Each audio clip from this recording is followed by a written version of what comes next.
My friends used to call me Broomhilda. Something to do with my hair, I guess. Having had hair 3 feet long, you better hope you raised your kids right so somebody will come home to braid your hair. I have many children. My oldest daughter is Cree First Nations. I was 16 when she was born. She's now 35. My middle children are Katie and Mi'kmaq First Nations. My youngest, half an Oofy. Guess you could say I was a bit of a slut back then.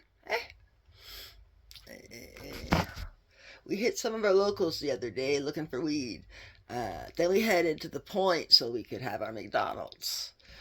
The seagulls on that point are not regular seagulls. These motherfuckers have grown up on this point for decades. They fight for French fries rather than fishing. You can imagine the carnage if you threw a McDonald's fillet of fish out your window. I dropped out of school in grade 9 and moved on the street. At some point, I became a ward of the court. Yeah, because the government's such good parents, eh? They don't even mind a 16-year-old mother. They call it job security. On a brag note, I graduated high school 2 years ago now. Math took me many times. Many times. I'm not out there doing trigonometry on my busking corner. I've not used my protractor since 1988. And statistics is the art of never saying you're wrong. So yeah, math. Fuck. To be a gun owner in Canada, you must take written and practical tests. To get your hunting license, you must take those tests. All courses require class time. Coffee and donuts in the class? We must have a cop among us. Having a handgun license, I get criminal record checked every 24 hours.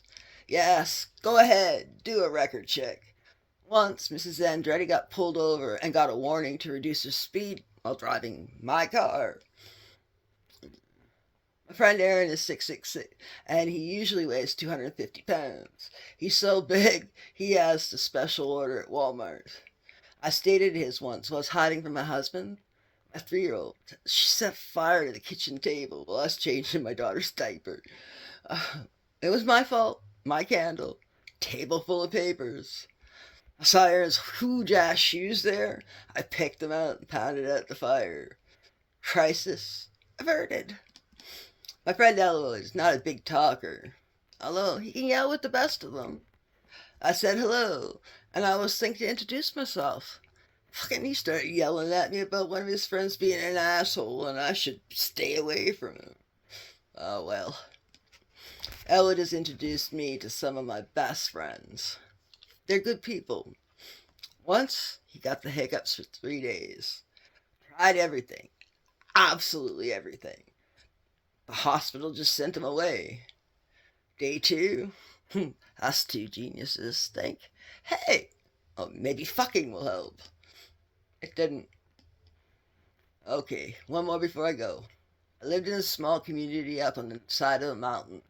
One afternoon while I was scrubbing diapers with the washboard in the yard, I had to go check on my 3-year-old playing in the next yard.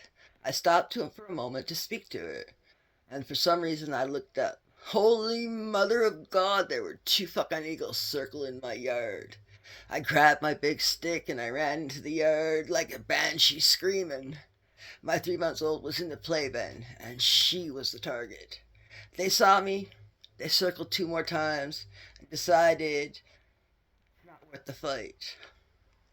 It was the big stick that saved me that day, not calculus. My name is Laura Briggs. Back to the host.